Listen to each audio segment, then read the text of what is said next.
Estamos de volta e vamos falar com ele, que todos conhecem, que, aliás, eu estava conversando, antes dele entrar aqui, até conversando com a Samanta, com o Matheus e com o João, que aqui em Ponta Grossa, quando esteve à frente da secretaria aqui em Ponta Grossa, ele fez várias mudanças, inclusive negócio de IPTU, coisa e tal, porque isso mostra que é bom. E é tão bom que foi para Paranaguá, administrando os portos de Paranaguá e Antonina. Nós vamos falar com o Marcos Freitas, querido. Que bom que você está aqui, tudo bem? Tudo bem, né? Uma grande satisfação e agradeço o convite de estar aqui hoje em Ponta Grossa, falando um pouquinho sobre os portos do Paraná com você e com todos os telespectadores. Antes de eu falar dos portos, eu queria só te falar a respeito da temporada que você passou aqui como secretário, que você fez algumas ações maravilhosas, assim, em questão de até a própria ação, o cara devia o IPTU, e daí ia para a justiça, e as pessoas ficaram bravas, aquela coisa toda, mas que, na verdade, era um mal, que para eles é um mal, mas um bem necessário para a cidade, né? E mudou muita coisa a respeito disso. Isso. Quando nós iniciamos o trabalho na Procuradoria-Geral do Município, em janeiro de 2017, por determinação do prefeito Marcelo Rangel, nós tínhamos a missão de diminuir a inadimplência do município e aumentar a arrecadação. O município vivia um momento de 43% de inadimplência de imposto municipal. E ao longo do tempo fazendo refis, ou seja, privilegiando aqueles que não pagam, pagador. Aqueles que não pagam o imposto em detrimento daqueles que pagam. Quem pagava em dia não tinha benefício nenhum. E o município, todo final do ano, dava desconto de juro e multa para aqueles que não pagavam. Daí nós criamos inúmeras ferramentas, denominamos esse programa, um programa não só feito pela Procuradoria-Geral do Município, mas também pela Secretaria da Fazenda. O secretário Cláudio Grokowski teve um papel Cláudio, fundamental. Né? Eu adoro o Cláudio. Fundamental. Muito bom. E daí implementamos ferramentas que elas não são políticas, são apolíticas, são impopulares. Sim. E o prefeito sempre nos deu força, a Câmara Municipal aprovou todas as medidas que nós fizemos e colocamos em prática, ou seja, acabamos com o refis na cidade de Ponta Grossa sem aumentar nenhuma alíquota de imposto, protestamos aqueles devedores que não pagam o município em dia, beneficiamos aqueles que pagam com desconto do pagamento à vista de IPTU de 15% no próximo ano, sorteio de carro, motos, prêmios de R$1.000 para aqueles que estão em dia com o município. Com isso pudemos regularizar a questão de precatórios no município de Ponta Grossa. O município tinha uma dívida de 117 milhões de reais de precatórios com os servidores públicos. Parcelamos isso até 2024 por R$2.300.000.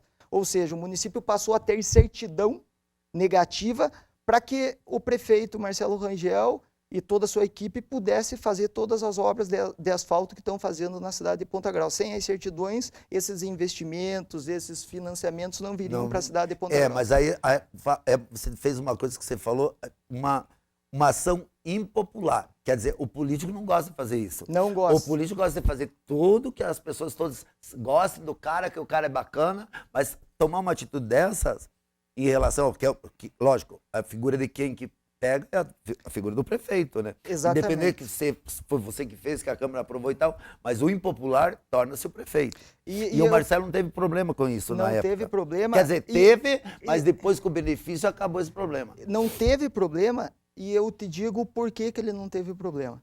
Porque os veículos de comunicação da cidade compraram essa ideia que nós implementamos da Justiça Fiscal e souberam comunicar à população que naquele momento era necessário pagar o imposto para que diminuísse a inadimplência, aumentasse a arrecadação e que o prefeito pudesse fazer os investimentos. Porque se os meios de comunicação não comprassem essa ideia e não soubessem informar a realidade dos fatos, consequentemente teria resultados negativos em termos políticos para o atual prefeito. E também em 2018 conseguimos comprovar que é possível você diminuir a alíquota de imposto e aumentar a arrecadação. Fizemos isso com o ITBI, diminuímos de 2% para 1% a alíquota de ITBI e aumentamos a arrecadação em 12% desse imposto. Porque quanta gente que não fazia, não fazia o TBI porque... Muito caro. Muito caro. 2% sobre aí a o valor pessoa do que imóvel. fazia, a pessoa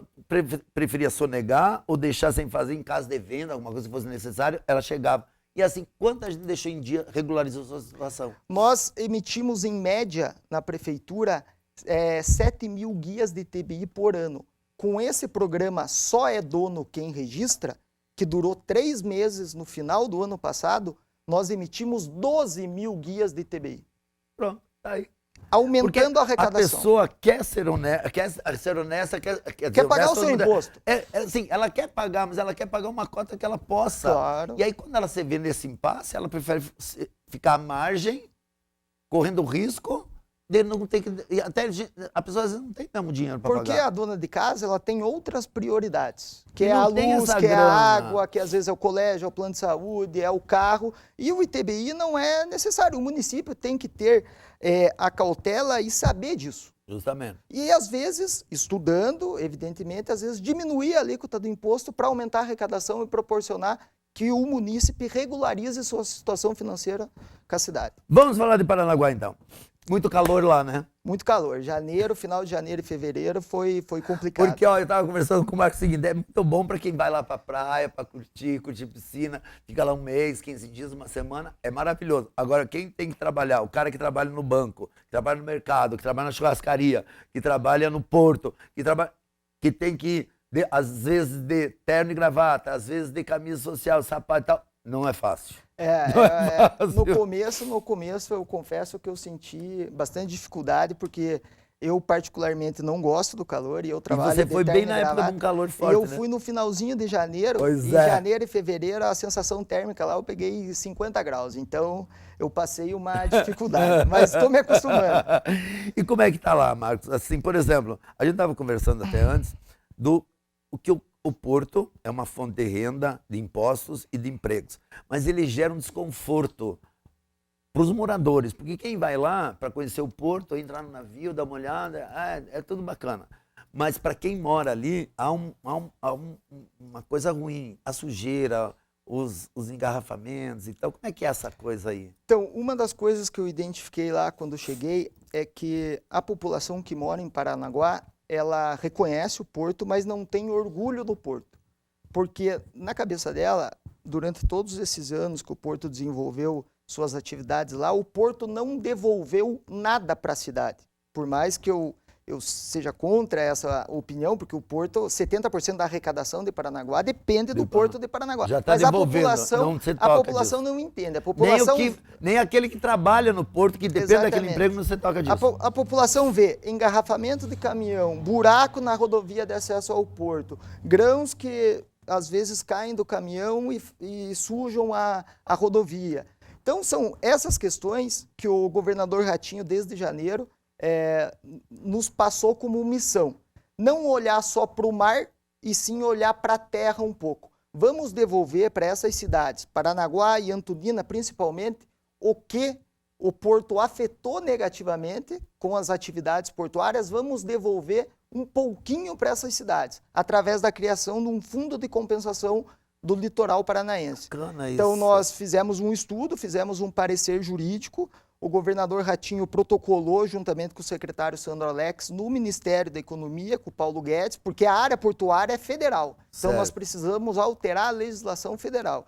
E acredito que no dia 13 de agosto, nós estaremos, o governador e o secretário Sandro, protocolando junto ao ministro de Infraestrutura, o Tarcísio Freitas, para que esse programa saia do papel e efetivamente o Estado do Paraná possa devolver um pouquinho da arrecadação do porto, Léo.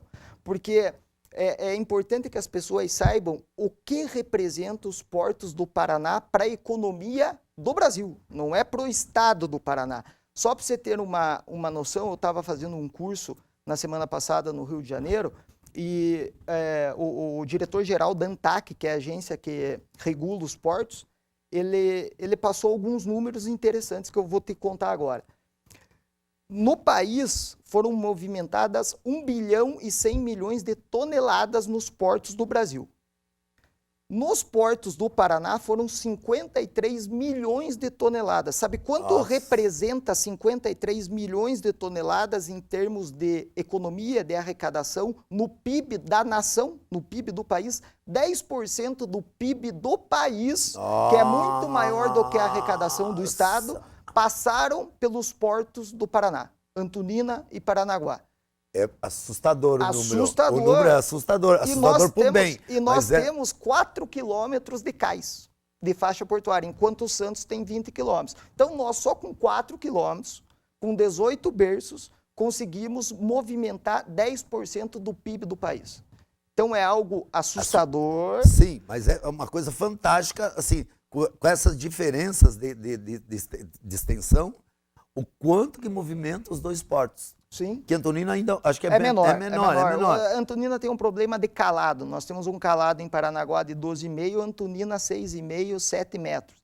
Então, Antonina, os navios são menores, há uma rota de passagem por Paranaguá, descarrega até o calado subir, descarrega o restante em Antonina. Mas, mesmo assim, é um porto importante para nós, que o governador também quer que a atual diretoria... Mas houve um tempo, se eu não me engano, um estudo para aprofundar isso, não tem como... Nós estamos fazendo dragagem, mas o valor para investimento é muito alto. E daí tem problemas de meio ambiente que daí travam e isso efetivamente não acontece. O que nós estamos trabalhando é tentar mudar o conceito do porto de Antonina.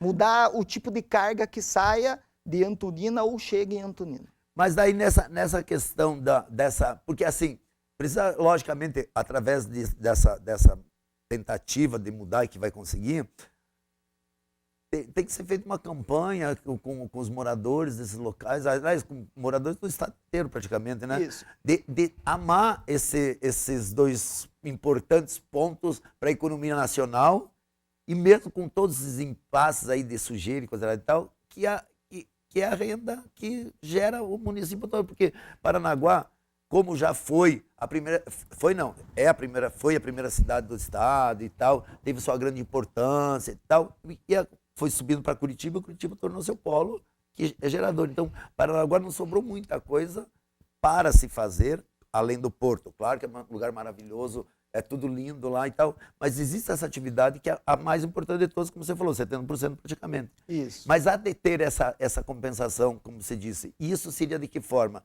Fazendo benfeitorias, criando lá, por exemplo, uma instituição de saúde, de cultura. A nossa ideia, né, e o que nós levamos para o governador Ratinho é que parte da arrecadação do Porto, que hoje é de aproximadamente 370 milhões de reais ano, o Porto arrecada praticamente 40% do orçamento da cidade de Ponta Grossa. Nós arrecadamos lá no ano. Então, que algo em torno de 1 a 2% desse valor seja devolvido para as cidades afetadas através de um fundo de compensação do litoral que vai passar a ser gerido pelo secretário de infraestrutura, que hoje é o deputado federal Sandro Alex, que daí faria a gestão desse fundo e devolveria em obras, não em recursos. O Porto repassa em recursos e o secretário de infraestrutura, que é a pasta responsável pelas grandes obras de mobilidade urbana e infraestrutura do estado, devolveria para as cidades afetadas em pavimentação, em ciclovias, em iluminação, enfim, aquilo que as cidades demonstrem de necessidade. Mas, mesmo assim, nós já estamos fazendo a reforma e a construção de 14 trapiches nas ilhas ao entorno dos portos do Paraná. Por exemplo, nós pretendemos aí, nos próximos dias, lançar o edital de licitação para o projeto executivo dos 2 trapiches da Ilha do Mel. Então, que aqueles serão totalmente novos, revitalizados. O governador Ratinho quer que haja um investimento muito forte do Porto para que esses trapiches sejam, inclusive, melhores do que tem em Fernando de Noronha. Olha, que bacana. Quer incentivar o turismo com possibilidade, inclusive, de navios de passageiros atracarem, não no Porto de Paranaguá, mas ficar fundeado na Bahia, e esses passageiros possam visitar a Ilha do Mel e a cidade de Paranaguá como um ponto turístico. Porque tem um navio de passageiros, se não me engano, sai de Itajaí, uma coisa assim, não é? Mas eles não param lá, eles passam por lá. Eles passam, mas eles pegam passageiros por ali, não pegam? Não pegam, não é terminal de passageiro. Terminal de passageiro é Santos. Santos é o terminal de passageiro. Alguém havia me falado, parece que tinha um terminal, mas então eu estou enganado, nessa colocação. Paranaguá não. Não, mas Itajaí também não tem? Itajaí parece que tem. Tem, né? Tem. Por isso, então, esses próprios que passam e pegam ali, podem ser os que... Nós queremos fazer algo muito parecido com Itajaí. Ótimo, maravilha isso. Agora, Marcos, eu sei que é complicado essa a administração, até porque há esse montante muito grande de pessoas, de obras, de dinheiro, de carrega, descarrega, coisa e tal. É um complexo muito grande. porque as pessoas veem o porto apenas como, descarrega, carrega, descarrega. Que é normal as pessoas verem assim, não é? Porque ninguém tem esse conhecimento desses valores que você passou, desses números. É a complexidade do porto, porque você, ali, quem está em algum dos cargos, mesmo do administrador, o financeiro, coisa e tal, ele tem que cuidar desde o grão que cai na via. Não é? Isso, a responsabilidade de É tudo muito que grande, acontece dentro do porto é nossa. Então, nós movimentamos muito grãos, né? 70% da nossa carga anual são grãos.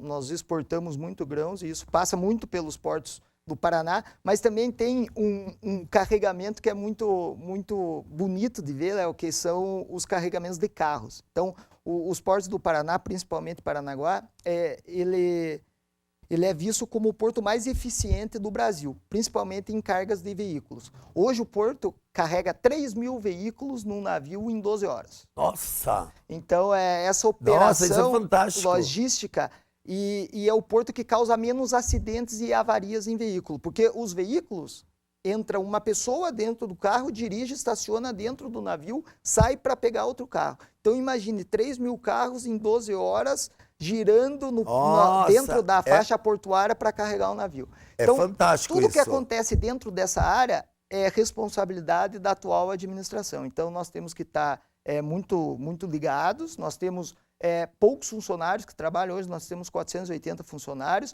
mas quando você entra no porto, você vê 3.000 pessoas trabalhando lá, porque as empresas estão lá dentro, terceirizados estão lá dentro para fazer toda a operação portuária. É uma cidade. Então, E assim, me parece que os nossos portos, assim, eu não ouço falar muito questão de contêineres, coisa e tal, com droga. Assim, me parece que há uma... Assim, lógico, deve existir, lógico, não é que não exista. Mas assim, as proporções, me parece que os outros portos têm mais esse estigma dessas coisas aí ruins. Então, nós começamos em fevereiro uma operação muito forte com a Guarda Portuária, Polícia Federal, Receita Federal, Polícia Rodoviária Federal e Polícia Militar para o combate à exportação e ao tráfico de drogas. Conseguimos já apreender mais de 8 toneladas de cocaína. Rapaz! Ano passado foram 3,5 toneladas, esse ano já conseguimos aprender. E todo mundo fala assim, a droga está saindo pelo porto de Paranaguá. Não está saindo, é que nós forçamos e estamos fazendo operação. E identificamos que essa droga, ela não sai necessariamente de dentro do porto. Ela está saindo de outras áreas e são lançadas dentro do navio através de lanchas. Então, nós tivemos recentemente uma apreensão muito grande de drogas em Guaratuba, numa casa de um condomínio que a polícia fez uma operação e prendeu essa carga. E essa carga iria por lancha e seria lançada dentro do navio quando ele já estivesse fora da área portuária ali. Mas aí tem que ter, assim... A parceria, lógico, da tripulação. Claro, senão não joga, né? Mas mesmo assim não sai, essas coisas não aparecem nos noticiários. Não, aparece como lá no local. Tranquilo. É um porto tranquilo, nós não temos problema. Todo mundo, a pergunta que eu mais escuto, e daí, está passando muito medo lá? Não, é relativamente tranquilo, tem essas questões que são diferentes do que eu tinha no dia a dia aqui, mas nada que inviabilize qualquer tipo de trabalho. Bom, gente, olha, aí está um pouco mais, a gente conheceu um pouquinho mais do porto, e esses números que o Marcos passou para a gente são números que eu jamais, olha, eu nunca imaginei esses números. Eu sabia que tinha, assim, havia, lógico, essa grande parceria nacional em termos da contribuição para a economia, mas não sabia que chegava a 10% é uma coisa assustadora. Em termos de números, né? São valores que a gente nem imagina como que escreve tanto número. Mas tá aí, ó. Por que ele tá lá? Porque o que ele fez aqui está fazendo lá. E quem é bom, o que é bom tem que ser repartido e copiado, meu querido. Muito obrigado, viu? Obrigado, eu que agradeço, Léo. É um grande prazer rever você de volta aí. Eu fico muito feliz de estar aqui em Ponta Grossa, principalmente no teu programa. Primeira entrevista que eu dou na TV no seu programa. E não vai em outro, senão eu jogo uma praga. Fique só no meu... Então, 2 minutos, a gente volta.